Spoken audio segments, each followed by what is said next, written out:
choke you down just like a pill.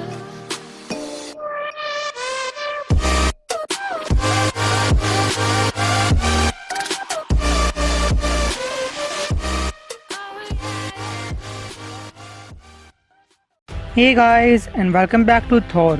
तो अब तक कहानी में आपने देखा Throg the frog of thunder और लोग जो मिलकर डॉक्टर ब्लैक का डट के मुकाबला करते हैं, लेकिन उन्हें हार का सामना करना पड़ता है। फिर डोनाल्ड ब्लैक डॉक्टर स्ट्रेंज के सेंटम सेंटोरियम पहुंचता है, जहां उसे ओडिन की पावर सोर्स का पता चला, द वर्ल्ड ट्री। इसलिए डॉक्टर ब्लैक वर्ल्ड ट्री की पूरी पावर को हासिल करने के लिए उसे काटने लगता है। अब वर्ल्ड ट्री का खून नीचे बह रहा है, थॉर अब भी दूसरे वर्ल्ड में कैद है। इसलिए वल्करी ना चाहते हुए भी उस आखिरी इंसान से मदद मांगने पहुंच जाती है जो कि उनकी मदद कर सकता है, खुद ओडिन। लेकिन वहां पहुंचकर उसने देखा कि ओडिन तो शराब में टल्ली हो रखा है। आखिर ओडिन की ये हालत क्यों हुई होगी, चलिए जानते हैं। ओडिन जो कि एक टाइम पे एसगार्ड के सुनहरे गेट्स का आल फादर हुआ करता, 10 रैम्स के अंदर सबसे ताकतवर गॉड हुआ करता। Odin the mighty, the cruel, the one eyed titan, जिसे कोई तोड़ नहीं सकता था, जो किसी के सामने नहीं झुकता था, वो महान अमर eagle, the father of lightning. उसने और सिर्फ उसी ने कई सारी ऐसी लड़ाइयाँ लड़ी हैं और जीती भी हैं, जिन्हें देखकर वाचर्स भी उसकी हिम्मत का लोहा मानते हैं। फिर भी कुछ ही समय पहले उसने अपनी राजगद्दी छोड़ दी। उसने एक ऐसी लड़ाई का सामना किया जिसे वो खुद भी नहीं जीत सकता था। ओडिन और उसकी पत्नी फ्रेया मिलकर रैम्स के आगे के साम्राज्य में घूमे, अपने दिल की वो आग जगाने के लिए जो कि कभी उनके दिल में जला करती। लेकिन दुख की बात है कि वो जितना दूर और जितना लंबे टाइम तक घूमे, वो आग उतनी ही बुझती गई। उसके जिद्दी पत्थर दिल बूढ़े दिल में दफन होती गई। ये कितने दुख की बात है कि जब तक उसे ये आग फिर से मिलती, उसकी पत्नी उसे छोड़कर जा चुकी थी।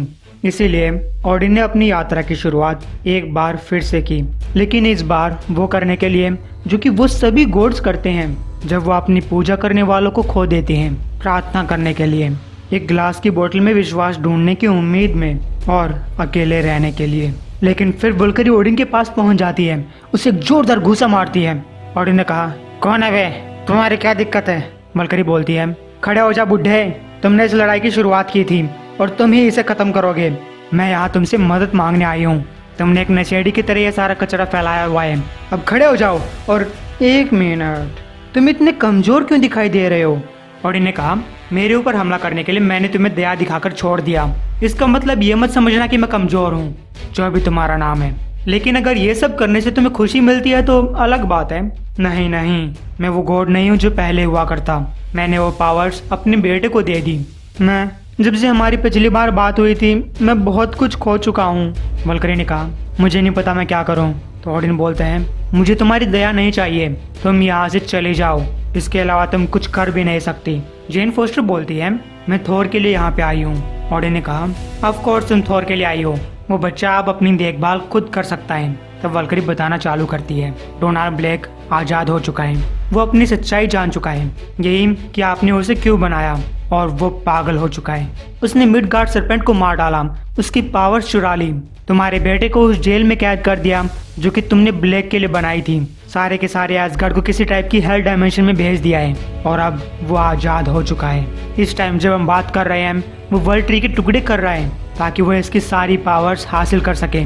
तो नहीं, थोर अपना ख्याल खुद नहीं रख सकता, इसलिए अपना नशा उतारो। और तभी ओडिन ने गिलास पटका, बस बहुत हुआ, मैं तैयार हूँ, मुझे अपना आर्मर पहनना है। इधर ब्लड डायमेंशन के अंदर एसगार्डियंस अपने लिए हथियारों का इंतजाम कर रहे हैं। विटारेबल बोलता है, हमें और आर्मर चाहिए होंगे, ये हथियार काफी अच्छे हैं, हालांकि स्टॉर्म बेकर का मुकाबला नहीं कर सकते।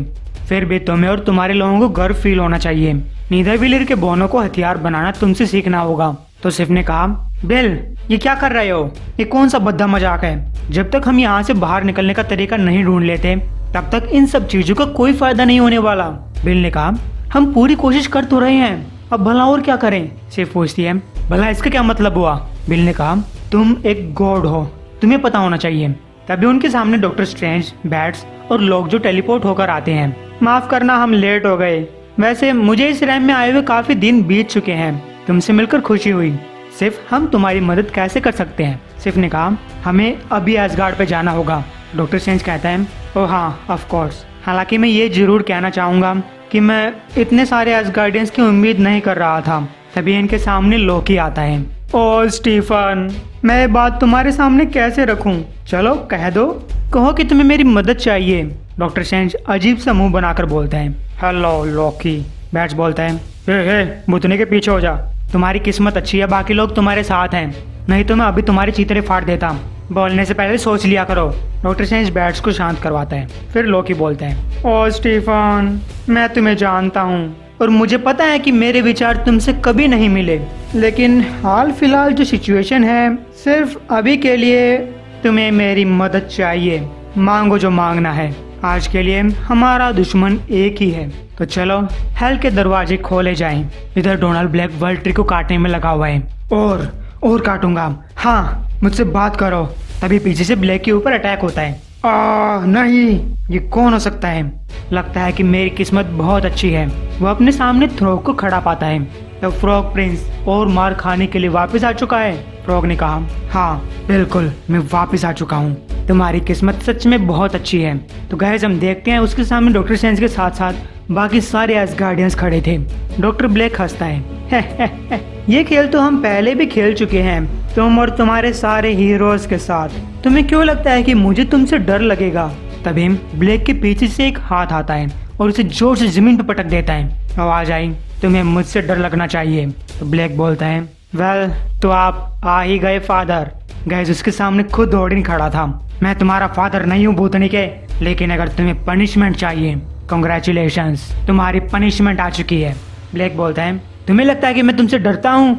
ओडिन ने कहा, शायद नहीं, लेकिन तुम्हें कोई आइडिया नहीं है कि तुमने किस चीज को खोल दिया है। तुम्हारे अंदर जो भी ताकत है और इस वर्ल्ड ट्री का जितना भी खून तुमने बहाया है, तुम्हें क्या लगता है कि ये खून कहाँ जा रहा है? कैस ब्लैक सोच के ही बहुत डर जाता है। वो सारा खून, वो सारी पावर थोर के पास जा रही है। नीचे थोर कह रहा है, मैं हूँ गॉड ऑफ स्टॉर्म, मैं हूँ किंग ऑफ एसगार्ड। उसने एक जोरदार लाइटनिंग स्ट्राइक की। क्या तुम्हें यह फील हुआ? तुम्हें ओडिन फोर्स चाहिए ना? तुम्हें नहीं मिलेगा, लेकिन तुम्हें थोर फोर्स मिलेगा। कैस थोर वहाँ एक जोरदार लाइटनिंग स्ट्राइक करता है। थोर की लाइटनिंग स्ट्राइक 10 रैम्स में सुनाई दी। इसमें सूरज जितनी रोशनी भरी हुई थी। फिर थोर अपने कौवों को अपने पास बुलाता है। वो आकर बोलते हैं, हम तुम्हें यहाँ से बाहर नहीं निकाल सकते। तुम्हें यहाँ से आजाद तभी किया जा सकता है जब ऊपर वाले वर्ल्ड से कोई तुम्हारी छड़ी को जमीन पे मारे।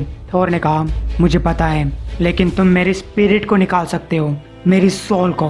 कौवे बोलते हैं, यस माय लॉर्ड, आपको एक वेसल चाहिए होगा जिसके अंदर आप अपनी सोल को डाल सकें। थोर ने कहा, मुझे पता है। ऊपर ब्लैक कह रहा है, ये लड़ाई अभी खत्म नहीं हुई है, तुम्हें इस गुस्ताखी की सजा मिलेगी। अब कोई मुझे नहीं रोक सकता।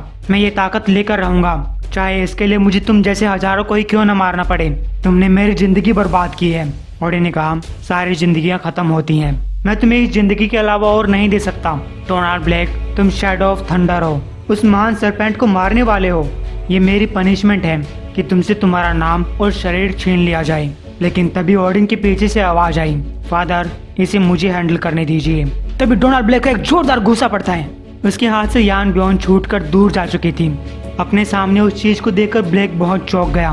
ओह गॉड, उसके सामने डेस्ट्रॉयर खड़ा था और उसके अंदर थोर की सोल है। तुम्हें पावर चाहिए थी, आओ और ले लो। तो गाइस उम्मीद आपको वीडियो पसंद आई होगी। एम करते हैं 1500 लाइक्स के लिए।